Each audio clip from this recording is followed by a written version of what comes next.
کچھ تھوڑا سا منصب دیا جاتا ہے نا تو بہت اونچا بولنے لگتے ہیں، تکبر میں مبتلا ہو جاتا ہے۔ شیطان نے تکبر کیا، کہنے لگا کہ میں حضرت آدم علیہ السلام سے بہتر ہوں۔ دلیل اس کی یہ ہے کہ حضرت آدم علیہ السلام کو مٹی سے بنایا گیا ہے اور مجھے آگ سے بنایا گیا۔ قرآن مجید کہتا ہے کہ کہنے لگا انا خیر منہ خلقتنی من نار وخلقتہ من طین، کہا ہے اللہ میں تو آدم سے بہتر ہوں۔ اللہ کو کہہ رہا ہے، رب کریم کی بارگاہ میں کہہ رہا ہے، کہتا میں تو بہتر ہوں۔ بھائی بنانے والے کو تو پتہ ہوگا نا کہ کون بہتر ہے، یہ رب کریم کو زیادہ پتہ ہے یا دلیل دینے والے کو پتہ ہے؟ یہاں بھی بہت سارے بڑے جب بات کرتے ہیں تو چھوٹے دلیلیں دینے کی کوشش کرتے ہیں۔ کہا میں بہتر ہوں کیونکہ اسے مٹی سے بنایا گیا ہے اور مجھے آگ سے بنایا گیا ہے۔ تو کمال دیکھیے، متکبر کا جو سزا اور اس کا جو علاج قرآن پاک نے بیان کیا وہ ذرا غور فرمائیے۔ دلیل نہیں دی اللہ تعالیٰ نے، یہ نہیں فرمایا کہ تو غلط کہہ رہا ہے۔ متکبر کا علاج کیا، یہ نہیں فرمایا کہ یہ تو غلط بات کر رہا ہے، بات اس طرح نہیں ہے، کوئی دلیل نہیں دی، بلکہ ارشاد کیا فرمایا؟ فرمایا فَخْرُجْ مِنْهَا فَإِنَّكَ رَجِيمٌ، نکل جا یہاں سے، تو ہے ہی لعنتی، تو نکل یہاں سے، ختم ہوگی بات۔ وَإِنَّا عَلَيْكَ لَعْنَتِي إِلَى يَوْمِ الدِّينِ، اور یہ لعنت تیرے اوپر وقتی نہیں ہے، یہ لعنت قیامت کے دن تک تیرے اوپر برستی رہے گی۔ جس نے تکبر، دیکھیں نا، جو آدمی الجھ جائے گا اس کو تو دلیل دی جائے گی، تو جو تکبر کرے گا، ایک آدمی کہیں الجھ گیا ہے، اس کو ضرورت ہے کہ اس کی تربیت کی جائے، اور ایک تکبر کر رہا، تو متکبر کے بارے میں رب کریم نے یہ ارشاد فرمایا کہ اس کو دلیل تھوڑی دی جا رہی ہے، اس کو تو کہا جا رہا فخرج منہا، تو یہاں سے بس نکل جا۔ یہ سزا ہے متکبر کی۔ دنیا میں پہلا گناہ جو کیا گیا وہ تکبر ہے، اپنے آپ کو بڑا جاننا اور دوسرے کو چھوٹا سمجھنا۔ میرے نبی کریم صلی اللہ تعالیٰ علیہ وآلہ وسلم نے ارشاد فرمایا، یہ روایت جامع ترمذی میں موجود ہے، فرمایا ایک قرض سے بری ہو کے جانا دنیا سے، اور دوسرا فرمایا یاد رکھنا تمہارے اندر تکبر اور خیانت نہ ہو، قرض نہ دینا ہو تم نے کسی کا، خیانت نہ کی ہو اور تم نے کبھی تکبر نہ کیا ہو، فرمایا پھر رب کریم تمہیں بغیر حساب کتاب جنت عطا فرمائے۔ ان چیزوں سے بچنا، گویا حضور فرماتے ہیں ان سے تم بچ گئے نا تو باقی گناہوں سے خود بخود بچ جاؤں گے، باقی معاملات خود بخود سمٹ جائیں گے۔ ان سے بچ کے رہنا، محفوظ رہنا۔ تکبر بہت کیا جاتا ہے، کسی کو اپنے علم پر تکبر ہونے لگا ہے، کسی کو اپنے عمل پر تکبر ہونے لگا ہے، کسی کو سلطنت کے ہونے پر تکبر ہونے لگا ہے، کچھ لوگ کہتے ہیں میں جانتا زیادہ ہوں اس لیے میرے اندر تکبر ہے، کچھ لوگ ایسے ہیں جن لوگوں کو برادری پر اور نسب پر تکبر ہونے لگا ہے۔ بڑے بڑے لوگوں نے تکبر کیا، فرعون نے بھی تکبر کیا اور کہنے لگا کہ میں تو رب ہوں، پھر رب کریم نے اسے سمندر کی، دریا کی لہروں کے حوالے کیا۔ کل تک جو لوگ اس کے اشاروں پہ چلتے تھے نا، جب وہ غوطے کھا رہا تھا نا دریا کے اندر تو پھر روتا تھا کہ کوئی مجھے بچا لے، کوئی مجھے بچا لے۔ اس نے غوطے کھائے اور کہنے لگا کہ میں حضرت موسیٰ اور ہارون کے رب پر ایمان لاتا ہوں، پر اب تو سارا کچھ دیکھتا کہ مان رہا تھا نا، تو اس کا ایمان بھی قبول نہ ہوا، پھر پھینک دیا گیا سمندر سے باہر۔ آج تک نشان عبرت بنے ہوئے ہیں یہ لوگ۔ نمرود بھی کہتا تھا کہ معاذ اللہ میں خدا ہوں، جب حضرت سیدنا ابراہیم خلیل اللہ علیہ السلام نے فرمایا نا کہ آسمان تو رب تو وہ ہے جو آسمانوں کا رب ہے، رب تو وہ ہے۔ اللہ تبارک و تعالیٰ نا اس متکبر آدمی کو آزماتا ہے، اسے تھوڑا سا موقع اور دیتا ہے، تو یہ سمجھتا ہے میرا روب چل رہا، اللہ اسے آزماتا ہے، یہ سمجھتا ہے کہ دیکھا میرا جو ہے وہ میرا عصا، میرا ڈنڈا صحیح کام کر رہا، حالانکہ اللہ تو موقع دے رہا، اور جب پھر وہ کھینچتا ہے پھر حضور علیہ السلام فرماتے ہیں تمہارے رب سے سخت کسی کی پکڑ ہوتی نہیں۔ یہ سمجھتا ہے کہ دیکھا نا میں جیسے کہہ رہا ہوں ویسے نظام چل رہا۔ نمرود کہنے لگا میں رب ہوں، تو حضرت ابراہیم علیہ السلام نے فرمایا رب تو وہ ہے جو آسمانوں زمینوں کا رب ہے۔ کہنے لگا اچھا، اس نے نا تیر چلائے آسمان کی طرف، معاذ اللہ رب کریم کو قتل کرنے لگا، تیر چلائے، تو اللہ نے اس کا امتحان لیا۔ تیر جب اوپر جاتا تھا تو خالی ہوتا تھا، واپس آتا تھا تو اس کو خون لگا ہوتا تھا۔ کہنے لگا دیکھا نا، پھر دیکھا نا میں نے کیا کر دیا۔ کتنا بڑا بادشاہ، پوری دنیا پہ حکومت کرنے والا، پر مالک کی بے نیازی کے قربان جائیں، ایک مچھر ہی گھسا ہے ناک میں اور پھر وہ مچھر نکل نہیں پایا، پھر اس مچھر نے اس کو مار ڈالا۔ تکبر والے لوگ جب تکبر کر رہے ہوتے ہیں، جب بول رہے ہوتے ہیں تو کہہ رہے ہوتے ہیں تو مجھے جانتا نہیں، تجھے میرا پتہ نہیں، وہ تو کس سے بات کر رہا ہے، یہ خبر ہے تو کس کے ساتھ گفتگو کر رہا ہے۔ اور بھائی بڑے بڑے اونچے بولنے والے، پھر اس طرح ان کی آوازیں بند ہوئی کہ کوئی ان کی سننے والا نہ ملا۔ بڑے بڑے اونچے جملے کہنے والے اس تیزی کے ساتھ خاموش ہوئے کہ پھر دوبارہ انہیں احساس تک نہ ہوا کہ ہمیں بولنا بھی آتا تھا۔ کیا حیثیت ہے انسان کی، اس بات پہ تکبر کرتا ہے۔ میرے شیخ کامل رحمۃ اللہ علیہ، میرے اصحاب رحمۃ اللہ علیہ فرمایا کرتے تھے، انسان تجھے صرف 2 وقت روٹی نہ کھانے کو دی جائے تو اپنی ٹانگوں پہ چل نہیں سکتا، اور 10 راتوں کی بات نہیں، 1 رات نہ تجھے سونے دیا جائے، صرف 1 رات، تو اگلے دن تو اپنی ٹانگوں پہ کھڑا نہیں ہو سکتا۔ تکبر کس بات کا تکبر؟ ایک سر میں ہلکا سا درد ہوتا ہے اور تیرا سارا وجود تجھے نڈھال کر دیتا ہے، کس بات کا تکبر؟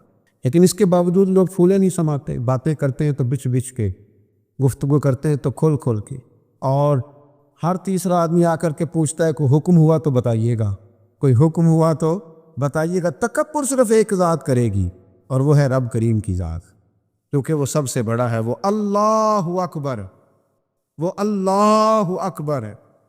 محدثین ایک بڑی خوبصورت بات لکھتے ہیں سلمان پر، وہ کہتے ہیں کہ تکبر کرنے والا یوں ہی سمجھو کہ جیسے اس نے کوئی کسی کا غلام تھا نا، تو اس نے اپنے بادشاہ کا تاج اٹھا کے اپنے سر پہ رکھ لیا تھا۔ تب جب بادشاہ کا تاج غلام اٹھا کے سر پہ رکھے گا تو درے تو کھائے گا، اس لیے کہ تاج تو بادشاہ کے سر پہ ہی سجتا ہے۔ تو تکبر تو اللہ کی چادر ہے، اس لیے کہ وہ سب سے بڑا ہے۔ تو اب اگر کوئی شخص اس چادر کو پکڑے گا اور کہے گا نہیں مجھے بھی بڑا بننا ہے، تو پھر درے تو وہ کھائے گا، پھر آزمائش سے تو اسے گزرنا ہے۔ کبھی بھی اپنے آپ کو بڑا نہ جانے، اور ویسے بھی انسان باتوں سے تھوڑی بڑا ہوتا ہے، بڑا تو اپنے اخلاق سے ہوتا ہے، بڑا تو اپنے کردار سے ہوتا ہے، بڑا تو وہ اس طرح ہوتا ہے کہ اگر اس کے اندر کچھ چیزیں پائی جائیں جن سے محسوس ہو کہ یہ انسان بڑا ہے، تو وہ رویے اس کے بتاتے ہیں یہ کتنا بڑا ہے۔ میرے نبی کریم صلی اللہ تعالی علیہ وسلم نے فرمایا یہ جو تکبر کرنے والے لوگ ہیں نا، قیامت کے دن اللہ انہیں چیونٹیوں کی شکل میں مسخ کر دے گا، چیونٹیوں کی شکل میں اللہ انہیں مسخ کرے گا۔ اور فرمایا اللہ تعالیٰ کو یہ اترا کے چلنے والے، تکبر کرنے والے لوگ پسند نہیں آتے، بھاتے نہیں رب کریم، یہ جو اس انداز میں چلتے ہیں یہ اللہ کو بھاتے نہیں، عاجزی انکساری۔ اور میرے نبی کریم علیہ السلام نے 2 جملوں میں بات بڑے انداز میں سمجھائی، فرمایا تو اللہ کی رضا کے لیے جھک جا، اللہ تجھے عزتیں عطا فرما دے۔ تو رب کریم کی رضا کے لیے جھک جا، اللہ تجھے عزتیں عطا کرے گا۔ مختلف لوگوں کو نا مختلف قسم کا بخار ہوتا ہے، کچھ لوگوں کو حسب النسب کا بہت بخار ہوتا ہے، بہت بڑا بخار ہوتا ہے کہ میں فلاں قبیلے سے ہوں، میں فلاں قبیلے سے ہوں۔ میرے رب کریم نے وضاحت کر دی، فرمایا ان اکرمکم عند اللہ اتقاکم، اگر تو اللہ کی نظر میں عزت لینا چاہتا ہے تو پھر تجھے متقی پرہیزگار بننا پڑے گا۔ باقی تو سب حضرت آدم کی اولاد ہے، سب حضرت آدم کی اولاد، سب۔ اعلیٰ حضرت فاضل بریلوی رحمۃ اللہ تعالیٰ علیہ تشریف فرماتے تو حجام آیا ہوا تھا حجامت کرنے کے لیے، وہ اعلیٰ حضرت رحمۃ اللہ علیہ کا خط بنا رہا تھا، بال تراش رہا تھا، مونچھیں تراش رہا تھا، تو ایک موت نواب بھی کبھی کبھی ملنے آیا کرتا ہے، تو وہ حجام صاحب ابھی بیٹھے تھے چارپائی پہ، تو وہ صاحب آ گئے جو کبھی کبھی آیا کرتے تھے، بڑے شیٹھ تھے، تو سرکار اعلیٰ حضرت نے فرمایا کہ میاں بیٹھ جاؤ آپ بھی، کہنے لگا انہی کے ساتھ بیٹھ جاؤں۔ فاضل بریلوی فرمانے لگے اگر ان کے ساتھ نہیں بیٹھ سکتے تو تشریف لے جائیے، کیونکہ میری مجلس میں جو آتے ہیں وہ سارے برابر ہی ہو، یہاں جتنے آتے ہیں وہ برابر ہوتے ہیں، اگر آپ ان کے ساتھ نہیں نہ بیٹھ سکتے صاحب تو پھر آپ گھر جائیے۔ اگر ان کے ساتھ نہیں بیٹھ سکتے، حضرت ابو ذر غفاری رضی اللہ تعالیٰ عنہ خود سنایا کرتے تھے، رویا کرتے تھے اور مزہ لیا کرتے تھے، فرماتے تھے ایک دن نا حضرت بلال حبشی سے بحث ہو گئی تھی، میری زبان سے نکل گیا تھا وہ حبشن کے بیٹے جناب بلال حبشی رضی اللہ تعالیٰ عنہ مسجد نبی میں پہنچے، حضور کا چہرہ انور دیکھ کے رو پڑے، تو کریم محبوب نے فرمایا بلال تو روتا کیوں ہے؟ عرض کی حضور لوگ مجھے حبشن کا بیٹا کہتے ہیں، تو یا رسول اللہ صلی اللہ تعالیٰ علیہ وسلم یہ تو اللہ کی تقسیم ہے، اس نے کس کو کس خاندان میں پیدا کیا۔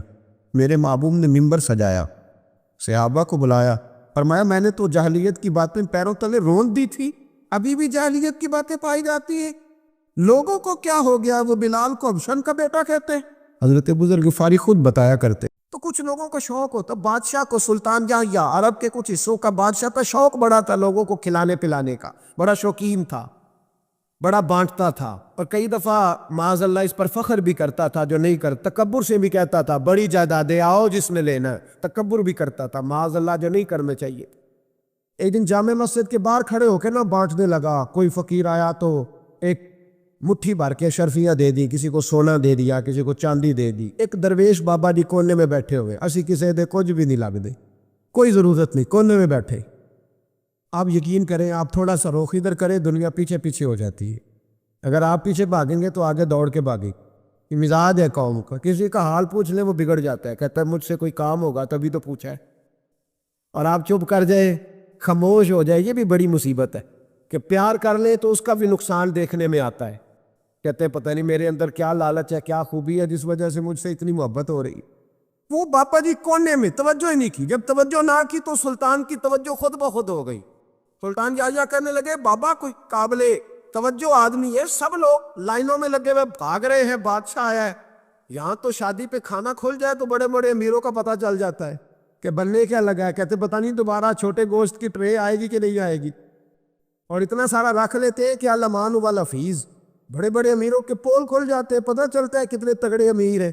تو جب اس نے کہا شرفیاں، سونے، ہیرے، جواہرات، تو جو نہیں تھے فقیر وہ بھی لائنوں میں لگ گئے، لیکن وہ فقیر پھٹے پرانے کپڑے، سانو تخت ہزارے دی لوڑ کیے، نالے کی لگے شہر ببول دے نال، اسی اپنی بال کے سیکنے، سانو کی لگے کسی اور دے نال۔ اور اقبال نے اس کی تشریح کی، اقبال کہنے لگے ہوا گو تند و تیز ہے لیکن چراغ اپنا جلا رہا ہے۔ ہوا گو تند و تیز ہے، تیز ہوا میں چراغ نہیں جلتے، ہوا گو تند و تیز ہے لیکن چراغ اپنا جلا رہا ہے۔ وہ مرد درویش حق نے جس کو عطا کیے ہیں انداز خسروانہ، فرماتے ہیں جسے اللہ نے بے نیازی دے دی، لالچ سے دور کر لیا، وہ کسی کی پرواہ، وہ اپنا چراغ جلاتا ہے۔ اپنی مٹی پہ چلنے کا سلیقہ سیکھو، سنگ مرمر پہ چلو گے تو پھسل جاؤ گے۔ وہ بابا بیٹھا ہے تو بادشاہ کہنے لگا اسے بھی بلاؤ، بابے کو بلایا، کہنے لگا تجھے کچھ نہیں چاہیے؟ بابا کہنے لگا چاہیے تو بڑا کچھ پر تجھ سے نہیں چاہیے۔ کہا کس سے چاہیے؟ فرمایا اس سے چاہیے جو دے کے حساب نہیں پوچھتا، بغیر حساب دیتا ہے، اس سے چاہیے۔ کہنے لگا نہیں، دروازہ کھلا، تو بھی لے لے۔ بابا کہنے لگا میں لے تو لوں پر تو دے کچھ نہیں نہ سکتا۔ بادشاہ کو غصہ آیا، اکڑ تھی، تکبر تھا، کہنے لگا تو کیوں نہیں میں دے سکتا، تو سوال کر۔ تو بابے نے ساتھ والے فقیر سے لکڑی کا کالا پیالہ پکڑا، ہوتے نا فقیروں کے پاس مانگ، لکڑی کا کالا پیالہ، تو کہا لو دے دو کچھ۔ اس نے فوری طور پر سونے کی اشرفی اور مٹھی بھری اور لکڑی کے پیالے میں ڈالی۔ اب جب پیالے میں ڈالی تو کڑ کڑ کی آواز تو آئی، پر پتہ نہیں وہ کدھر گئیں ساری اشرفیاں۔ دوسری مٹھی ڈالی تو پھر کڑ کڑ کی آواز آئی، پر اشرفیاں کدھر گئیں کوئی پتہ نہیں چلا۔ تیسری، چوتھی، پانچویں، بابے کا پیالہ خالی کا خالی، 2 دفعہ بھی، 4 دفعہ بھی۔ یہ بادشاہ لوگ ضدی ہوتے ہیں، مانتے نہیں جلدی، کیونکہ کسی نے بتا دیا ہوتا ہے نا سارا کچھ تم ہی ہو، اڑ جاتے۔ ہاں جو جس منصب پہ بھی بادشاہ ہوتا ہے اڑ جاتا ہے۔ اس نے کہا میں بھی ضدی ہوں، پیالہ بھر کے چھوڑنا ہے۔ ایک بوری منگا لی، دوسری منگا لی، تیسری منگا لی۔ اب بابا خوش ہے، مطمئن ہے، چلو ڈالو، تم نے کہا تھا ملیں گی۔ اب وہ مٹھی ڈالتا، کبھی اشرفیاں، کبھی ہیرے، کبھی چاندی، پر پتہ نہیں کدھر جاتی۔ بالآخر آہستہ آہستہ بیک ہونے لگ گیا۔ وزیر کہنے لگا بادشاہ پیچھے سے بوریاں ختم ہو گئی ہے، اب نئی منگانے لگے گی، پیچھے کوئی چیز بھی نہیں، ختم ہو گیا سارا کچھ۔ انسان کسی کو کیا دے سکتا ہے؟ کیا ہاں وہ انسان بڑا نوازتے ہیں جن کے پاس خزانے بھی اللہ کے دیے ہوئے ہوتے ہیں، وہ نوازتے ہیں لوگوں، وہ نوازتے۔ کہا تو کیا دے سکتا ہے؟ بادشاہ جب تنگ آ گیا نا بادشاہ، تو گھوڑے سے نیچے اتر آیا اور بابے کے پیروں میں بیٹھ کے کہنے لگا بابا یہ پیالہ ہے کس بلا کا نام؟ نیچے کون سا کنواں ہے کہ جو کنواں جو نیچے گراتا ہی جاتا ہے اور جو بھرتا ہی نہیں ہے؟ تو اب بادشاہ کا ہاتھ رکا تو بابے نے پیالہ چھوڑ دیا، بڑا قیمتی لفظ کہا۔ بابا کہنے لگا بادشاہ یہ انسانی خواہشات کا پیالہ ہے، یہ انسان کی خواہشوں کا پیالہ ہے، یہ لالچ کا پیالہ ہے، یہ کبھی بھر سکتا؟ انسان کبھی کہتا ہے یا اللہ اپنا مکان دے دے، بڑا راضی ہوں، اسے اپنا مل جاتا ہے، پھر کہتا ہے نہیں سوسائٹی میں ہونا چاہیے، پھر سوسائٹی میں اللہ دیتا ہے تو کہتا ہے 5 مرلے کا چھوٹا ہے، اس کے نفس کا پیالہ کبھی بھرتا نبی پاک علیہ السلام نے فرمایا تھا اس خواہش کے پیچھے نہ لگنا جو تمہیں نئی خواہش میں ڈال دے. کوئی نہیں سمجھ آئی بات کیا؟ بڑی بات کر دی حضور نے ایک جملے. مسند امام احمد بن حنبل میں حدیث ہے، فرمایا اس خواہش کے پیچھے نہ لگنا جو تمہیں ایک نئی خواہش میں ڈال دے، اس کے پیچھے نہ لگنا. اور فرمایا اس خواہش کے پیچھے نہ لگنا جو تمہیں بے جا خواہشوں کے پیچھے لگا دے. لوگوں کے نلے تللے، پریشانیاں، آزمائشیں، لالچ، ہوس، وہ پریشانی وہ اتنی اوڑھ لی ہے لوگوں نے کہ دلوں سے تقویٰ، روحانیت، عبادت، درد، ذوق، شوق ختم ہو گئے. دنیا ہی دنیا بچی ہے، دولت ہی دولت بچی، باقی ہر چیز کو نفس کا سانپ ڈس گیا. قطب الاقطاب حضرت خواجہ قطب الدین بختیار کاکی رحمۃ اللہ علیہ فرماتے میں حضرت خواجہ معین الدین چشتی رحمۃ اللہ علیہ کی خانقاہ میں بیٹھا تھا. اچانک ایک تاجر، ایک دنیا دار شخص آیا. حضرت خواجہ معین الدین چشتی رحمۃ اللہ تعالیٰ علیہ کے سامنے بیٹھے ہوئے آپ کے ایک مرید شیخ علی علیہ رحمہ جن کا نام تھا، ان کی طرف وہ تاجر تیزی سے بڑھا اور شیخ علی کا گریبان پکڑ لیا. میرے پیسے کب دو گے اور کتنے وعدے کرو گے؟ لاؤ میری رقم واپس کرو. حضرت خواجہ معین الدین چشتی رحمۃ اللہ علیہ ساری صورتحال سے بے خبر تھے. جلدی سے اٹھے اور اٹھ کر کے اس تاجر سے کہا کہ معاملہ کیا ہے، بات کیا ہے؟ کہ حضور بہت عرصے تھے آپ کے اس مرید شیخ علی نے میری رقم دینی ہے اور واپس نہیں کرتا. خواجہ صاحب علیہ رحمہ نے شیخ علی کی طرف دیکھا اور فرمایا یہ معاملہ کیا ہے؟ عرض کی حضور غریب ہوں، کمزور ہوں، تنگ دست ہوں، قصداً ایسا نہیں کر رہا، اس سے کچھ مہلت لے چکا ہوں، وہ ختم ہوئی، اب اور مہلت کا سوالی ہوں اور یہ مجھے مہلت دینے کو تیار نہیں ہے. خواجہ اجمیر علیہ رحمہ نے اس تاجر کی طرف دیکھا اور فرمایا غریب ہے، مجبور ہے، اس وقت تنگ دست ہے، اس کو کچھ مہلت دے دو، یقیناً تمہاری رقم لوٹا دے گا. اس نے حضرت خواجہ علیہ رحمہ کے ساتھ بھی توہین آمیز لہجہ معاذ اللہ اختیار کیا. ابھی لے کر کے جاؤں گا، پوری رقم لے کر کے جاؤں گا، ورنہ نہ صرف یہ کہ اسے رسوا کروں گا بلکہ میں اسے بازاروں میں کھینچوں گا. خواجہ قطب علیہ رحمہ فرماتے ہیں جتنے لوگ وہاں بیٹھے تھے ان سب کی طرف جب شیخ علی دیکھتے تو کمزور پڑتے، روتے. میرے پیر بھائیوں کے بیچ آ کر سر عام اتنے لوگوں میں میری اتنی رسوائی کر ڈالی. خواجہ اجمیر نے اپنی اس مرید کی آنکھوں میں جب آنسو دیکھے تو بڑا ہی دل نرم ہوا. اس کو کہا کچھ مہلت دے دے. اس نے کہا نہیں مجھے تو ابھی اپنی رقم چاہیے. خواجہ صاحب رحمۃ اللہ علیہ نے زمین پر چادر بچھائی، چند سکے جیب سے کیا نکالے تھے کہ اللہ تبارک و تعالیٰ نے بھرے خزانوں سے دولت عطا فرما دی. یہ تمہاری رقم، اٹھاؤ اور لے جاؤ. تمہیں فقیروں کو اس طرح رسوا نہیں کرنا چاہیے تھا. تمہیں خانقاہوں میں بیٹھے ان سادہ اور کمزور لوگوں کے ساتھ یہ رویہ روا نہ رکھنا چاہیے تھا. یہ کہا اس شخص نے پیسے اٹھانے شروع کیے اور اٹھاتے اٹھاتے نا جب اس کی نظر زیادہ مال پہ پڑی تو کچھ زیادہ پیسے بھی اٹھا لیے. ذرا نظر بچا کے دیکھتا کہ خواجہ صاحب دیکھ تو نہیں رہے، کچھ زیادہ رقم ہتھیائی اور وہ چلتا بنا. حضرت خواجہ علیہ رحمہ نے شیخ علی کو تھپکی دی. فرمایا اللہ نے تمہاری عزت رکھی، پر ایک بات میری یاد رکھنا، جب بھی بھروسہ کرنے کو دل ہوا، جب بھی کسی طرف سہارا ڈھونڈنے کا دل ہوا تو یا خدا کی طرف دیکھنا یا محمد مصطفیٰ کی طرف دیکھ صلی اللہ علیہ وسلم. یہ کیا درویشوں کا کیا کام کہ وہ دنیا داروں سے پیسے لے اور دنیا داروں کے ساتھ معاملات کرے. تمہاری یہ روش اچھی نہیں، لیکن اللہ نے تمہارا وقار رکھا. خواجہ قطب کہتے ہیں وہ بات تو ختم ہو گئی، لیکن شیخ علی کے چہرے پر کئی دنوں تک افسردگی رہی. وہ ان سب لوگوں کو پلٹ پلٹ کے دیکھتے جن کے سامنے آ کے اس نے گریبان پکڑا تھا تو بیچاروں کی طبیعت بگڑتی، دل پہ افسوس ہوتا، اس کو ایسا نہ کرنا چاہیے تھا، میری غریبی کا یوں مذاق نہ اڑاتا. کہتے ہیں چند ہفتے گزرے تو اس تاجر کو ہم نے دوبارہ خواجہ صاحب کی خانقاہ میں داخل ہوتے دیکھا، لیکن اب کہ وہ بڑا ہی پریشان آیا، اب کہ وہ بڑا ہی افسردہ آیا. اب کہ وہ آیا تو ہانپتا کامتا تڑپتا آیا، چادر بڑی ساری اوڑھ رکھی ہے. آتے ہی حضرت خواجہ کی خدمت میں بیٹھا، تڑپ کے رونے لگا، کہنے لگا اجمیر کے بادشاہ بھول گیا تھا، معافی ہو سکتی ہے، غلطی ہو گئی تھی، درگزر کا سوالی بن کے آیا ہوں، عطا رسول ہند الولی غریب نواز رحمت اللہ تعالیٰ علیہ فرمانے لگے پہیلیاں نہ بجھا، جو بات ہے اس کو کھول کر کے بیان کر، فقیر تیری ہر بات سننے کو اور درگزر کرنے کو تیار ہے۔ اس نے اپنا ہاتھ چادر کی اوٹ سے نکالا تو کہنے لگا حضور خشک ہو گیا، اٹھتا ہی نہیں، حضور تکلیف میں ہوں، آزمائش میں ہوں۔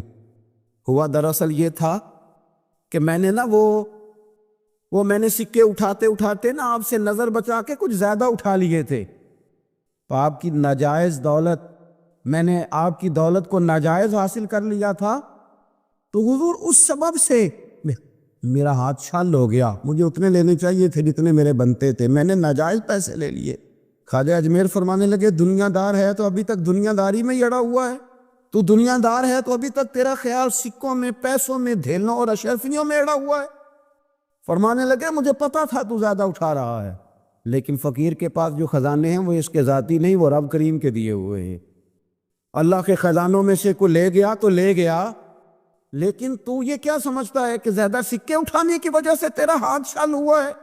یہ اس لیے تیرا ہاتھ خشک ہو گیا ہے کہ تو نے ایک فقیر اور درویش کو بھرے مجمع کے اندر رسوا کر ڈالا تھا۔ تیرا زیادہ پیسے لینے کی وجہ سے ہاتھ کمزور نہیں پڑا، بلکہ وہ جو تو نے اس غریب کے گلے میں ہاتھ ڈالا تھا اور اسے رسوا کر ڈالا تھا، تو کیا سمجھتا ہے وہ لاوارث ہے؟ اگر وہ کمزور ہے، تنگ دست ہے، تو بندہ تو رب کریم کا ہی ہے نا۔ جو تاجر، سیٹھ، نواب اور ذمہ دار کا رب ہے، غریبوں کا بھی وہی رب ہے، ان مسکینوں کا بھی وہی رب ہے، ان کمزوروں کا بھی وہی رب ہے۔ کہنے لگا حضور معافی کا سوالی ہوں۔ فرمایا اٹھ کے جا اور بھرے مجمع میں جا کے ایک دفعہ اس درویش سے معافی مانگ، مجھے امید ہے عرش کا رب تیرے سارے گناہ معاف فرما دے گا۔ ایک دفعہ معافی مانگ لے، جا سوال کر لے۔ وہ شیخ علی کے سامنے آ کے کھڑا ہوا، وہ کہنے لگا اگر آپ معاف کر دے تو میری تکلیف دور ہو جائے گی۔ شیخ علی کی آنکھوں میں چھم چھم آنسو برسے، کہنے لگا آپ نے معاف کیا کہ نہیں کیا؟ کہنے لگے یار تو تاجر ہے، تو ذمہ دار ہے، تیرے دل میں پتہ نہیں کیا تصور ہے، پر میں نے تو معاف کرنا ہی ہے، اس لیے کہ نہ میں تاجر ہوں، نہ میں ذمہ دار ہوں، نہ میں دنیا دار ہوں، میں تو غریب نواز کا ماننے والا ہوں۔ میری مجبوری ہے کہ جس شخص کا میں نوکر ہوں نا، اس نے سکھایا ہی معاف کرنا ہے، جس کے در دولت پہ میں رہتا ہوں انہوں نے درگزر کرنا سکھایا ہے۔ ادھر جب معافی ہوئی تو خواجہ اجمیر نے تبکیب بھی دی، دعا بھی فرمائی، رب کریم نے شفا عطا فرما دی۔ تو خواجہ اجمیر فرمانے لگے میاں جا، تیری تندرستی ہوگی، چلا جا۔ کہنے لگا حضور اب کس نے جانا ہے، اب تو میں تیری دہلیز پہ جھاڑو دیا کروں گا۔ یہ ہاتھ جو تیری دعا کی برکت سے شفا یاب ہوا ہے اجمیر کے والی، اب میں یہاں جانے مسلمان کو اس طرف توجہ دلائی ہے کہ اگر اللہ تجھے کوئی بھی کمال عطا کر دے اور تیرا وجود کوئی ہستی بن جائے، کچھ اختیار کر جائے، تو تو نے اس پہ اترانا نہیں ہے، اپنی ہستی پہ نہ اترائے کوئی کوہ غرور، کوئی تکبر نہیں کرنا۔ تکبر اللہ تبارک و تعالیٰ کی چادر ہے، رب کریم سے بڑا کوئی نہیں، لہٰذا اللہ عاجزی نہیں فرماتا، وہ متکبر ہے۔ اللہ اکبر، اللہ سب سے بڑا، اللہ بہت بڑا ہے، سب سے بڑا اللہ۔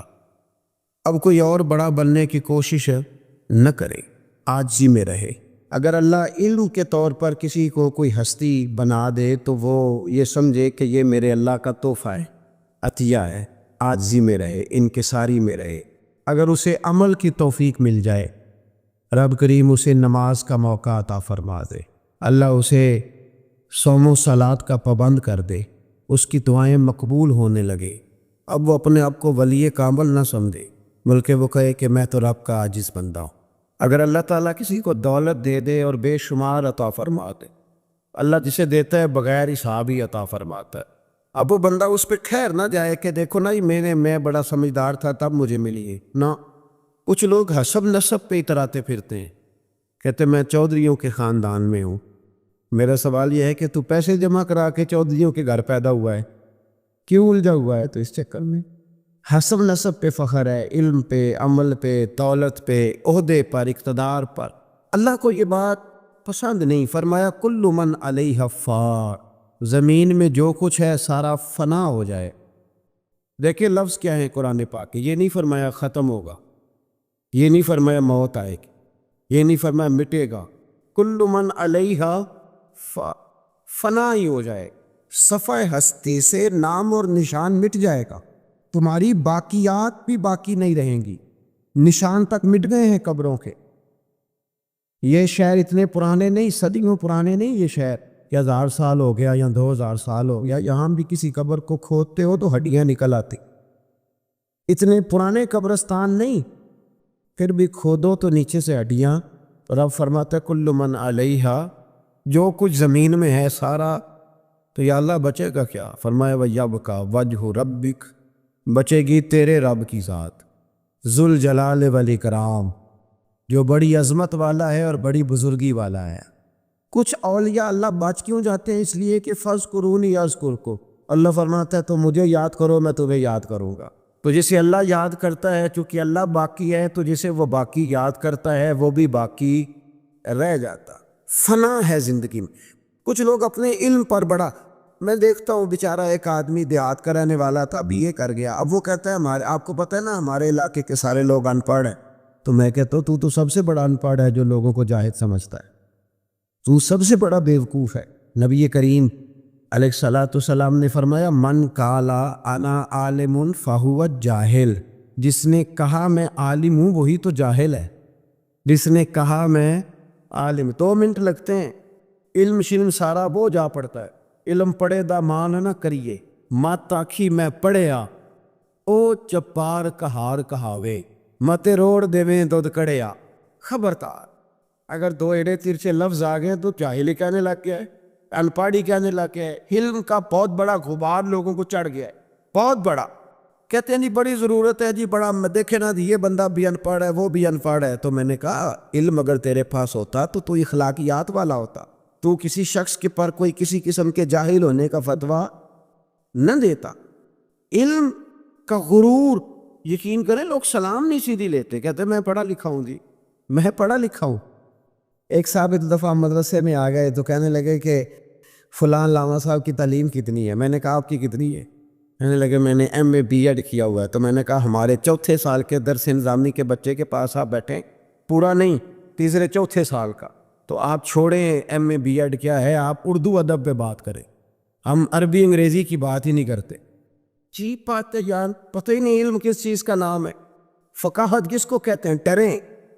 اگر اللہ تبارک و تعالی علم دیتا ہے تو کئی دفعہ حافظے بڑے بڑے لوگ ہوتے ہیں, لیکن ان کا حال یہ ہوتا ہے کہ اپنا نام تک بھول جاتے. اپنا نام نہیں یاد آتا. بڑھاپے میں لوگ پوچھتے ہیں نام کیا ہے, تو کہتے پتہ نہیں کیا نام. رستے بھولے ہوئے ہیں لوگ, بھولے ہوئے رستے. بہت بڑا سائنسدان اور بہت بڑا علوم و فنون کا ماہر آدمی, لیکن معاذ اللہ ثم معاذ اللہ, اللہ ہمیں معاف فرمائے, پاگل ہو کے مرتے ہیں لوگ, مفقود الخبر ہو جاتے ہیں, حافظے تباہ ہو جاتے. کل من علیہا نہ کوئی اپنے علم پر کسی قسم کا کوئی بھروسہ. امام غزالی کہتے ہیں بنی اسرائیل کا ایک بڑا نیک آدمی تھا. جس طرح 5 نمازیں پڑھنے والا سب سے نیک نہیں ہو جاتا, اور باقی سارے ہی گناہ گار نظر آتے. سارا دن بحث ہی کرتا رہتا ہے, یہ بھی نہیں پڑھتا نماز, یہ بھی نہیں پڑھتا, وہ بھی نہیں پڑھتا. تو میں کہتا ہوں تو اللہ سے ڈر, اگر اللہ نے توفیق دے دی ہے. تبلیغ کرنا تیری ذمہ داری ہے, تنقید کرنا تیری ذمہ داری نہیں ہے. تو ڈر اللہ تعالیٰ سے. اگر 2 ایڑے ترچے لفظ مسجد میں جا کے تو اللہ کے کر لیتا ہے, تو اب تو تنقید نہ کر, فلاں بھی نہیں آتا فلانا بھی نہیں آتا, یہ تیری ذمہ داری. تو تبلیغ کر, جا کے اسے کہہ جو میں بات عرض کر رہا ہوں اس پر غور کرے. یہاں بیٹھ کے بحث کرنے کی اجازت نہیں کہ فلانا بھی بے نمازی ہے فلانا بھی بے نمازی ہے. حکم یہ ہے کہ اس کے گھر جا, دروازے پہ دستک دے کر بھائی آ نماز پڑھنے چلے. جو کام کرنے والا ہے وہ کرتے نہیں, اور جو نہیں کرنے والا اس پہ بحث ہو رہی ہے, فلانا نہیں آتا, بڑی روٹی ہے, بڑا پیسہ ہے, مسجد نہیں. یہ تو ہے ہی نہیں تیرے کرنے والا کام. تو جا کے پیغام دے. بنی اسرائیل کا ایک شخص تھا تو بڑا عبادت گزار تھا, بڑا نیک تھا, بڑا پرہیزگار, ایک گناہ گار بیچارہ. اس نے دیکھا کہ وہ درویش صاحب, صوفی صاحب, نمازی صاحب, حاجی صاحب بیٹھے ہوئے. میں بھی پاس جا کے بیٹھتا ہوں, شاید مجھ پہ بھی اللہ کرم نوازی کر دے. میں بھی پاس جا کے اللہ اکبر. میں کہتا ہوں کیا بات ہے اس گناہگار کی جو اپنے آپ کو گناہگار تو مانتا ہے نا, کیا بات ہے اس کی. کہنے لگا میں بھی جا کے بیٹھتا ہوں, شاید مالک مجھ پہ فضل فرمائے. اس نیک کے پاس جا کے بیٹھ گیا. جب جا کے بیٹھا نا تو نیک کہنے لگا تو کدھر آ گیا, اٹھ چل دوڑ جا, تجھے نہیں پتا تو کہاں آ گیا, اتنا ناپاک آدمی صبح شام گناہ کرتا ہے, میرے پاس آ گیا ہے. اللہ کریم نے اس وقت کے نبی کو وحی فرمائی, اس ولی کو جا کے کہہ دو میں نے تیرے سارے عمل ضائع کر دیے. تو اپنے آپ کو اتنا اعلیٰ جانتا ہے, کل من علیہا فان, اگر تجھے تھوڑی سی نماز کی توفیق دے دی سب کو گناہگار سمجھنے لگا. اور فرمایا گناہگار کو جا کے کہہ دو تو نے اپنے آپ کو گناہگار سمجھ کے میرا ولی سمجھ کے صحبت حاصل کیا, تیرے میں نے سارے ہی معاف کر دیے. یہ جو تکبر ہے نا, تکبر علم کا, فضل کا, تقوی کا, پرہیز, اس کو اتار کے پھینکیں, عاجزی پیدا کرے, انکساری پیدا, ڈرے. لوگ ڈرا کرتے, حضرت عمر کی بڑی شان ہے نا. میرے مصطفیٰ کریم نے فرمایا شیطان وہ گلی بدل جاتا ہے جس گلی میں عمر کو دیکھ لیتا ہے. 950 سال حضرت جبریل شان بیان کریں تو جناب عمر کی عظمت ختم نہیں ہوتی. حضرت فاروق اعظم اور یہودی اور عیسائی کہتے ہیں کہ 6 مہینے عمر اگر اور رہتا تو دنیا میں کوئی کافر نہ چھوڑتے, اتنا بڑا شخص. لیکن انتقال کا وقت آیا تو لوگوں نے تعریف کی, کہا عمر تیری بڑی بات ہے یار, کیا بات, کمال کر دیا. تو حضرت عمر رو پڑے, فرمانے لگے تم میرے گناہ نہیں جانتے, دعا کرو میری نیکیاں اور بدیاں برابر برابر ہو جائے اور میں چھوڑ دیا جاؤں, اس حال سے چھوڑ دیا جاؤں. مجھے کسی اعلیٰ درجے کی خواہش نہیں کہ میں کسی اعلیٰ مقام پہ رکھا جاؤں گا, بس دعا کرو برابر برابر معافی مل جائے. یہ ان لوگوں کا احساس تھا جن کے تقوی کی گواہی خود رسول پاک نے عطا فرمائی.